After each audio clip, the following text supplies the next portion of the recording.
culture indienne nag ni ma ci ñëwee ñu bari dañuy def nuance quoi parce que ñu bari dañ defee ni au fait man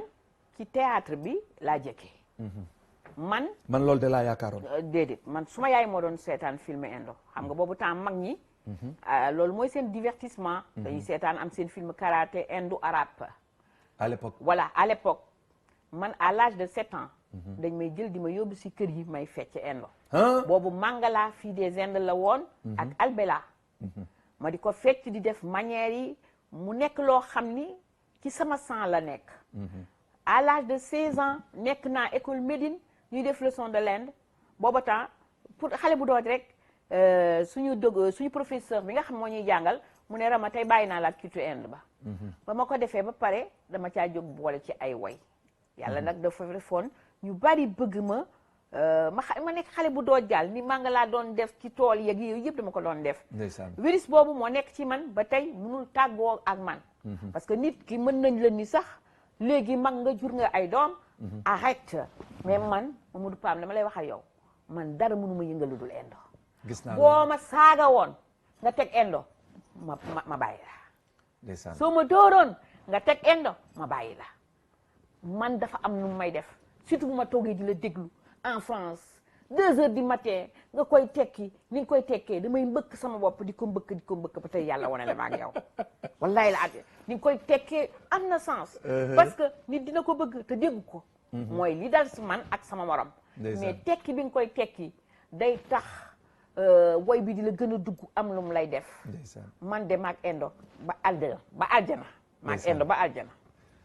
ak bépp muy indophile nag parce que affaire bi du man kese maa ngi nuy jiwa jàllo de passage oh Mary Jiwo sama jiwo nuyu naa la sama wujj bi nga xam ne nangu na Saru Xanta moom a dàq ma bàyyi ko moom ah bon voilà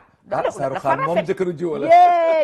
démb rek lay wax ak man ci guddi gi di ma won yeneen i acteur ma ni ko bu Saru karaw gi tooy de bu tooyee ba facette bi génn rek ñu bokk ko mais bu tooyal moom jëlal mais profito nag maire Roxaya Gueye ci Almadies de Rufisque kooku maire bu indophile la te boo te indien la maa ngi koy nuyu bu baax a baax a baax mais Roxaya Gueye coucou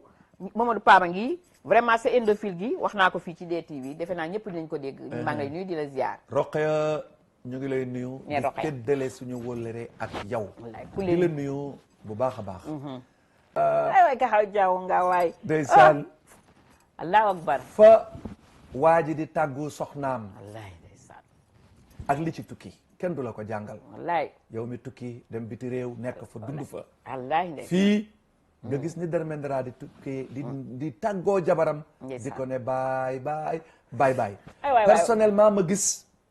yow ni nga bëggee way wi torop wax ko ba bind ko ci sa page jéebaane ko ma ne Rama yaa ngi jël sama yëf de kay baal ma rek yaay def li ñuy neex bi il faut ñu këf nag kon nag Yankuba ñu ñëw ci baay mais tujee cooru kee kaha jaaw nga ba tey bu leen fàtte 88 628 11 22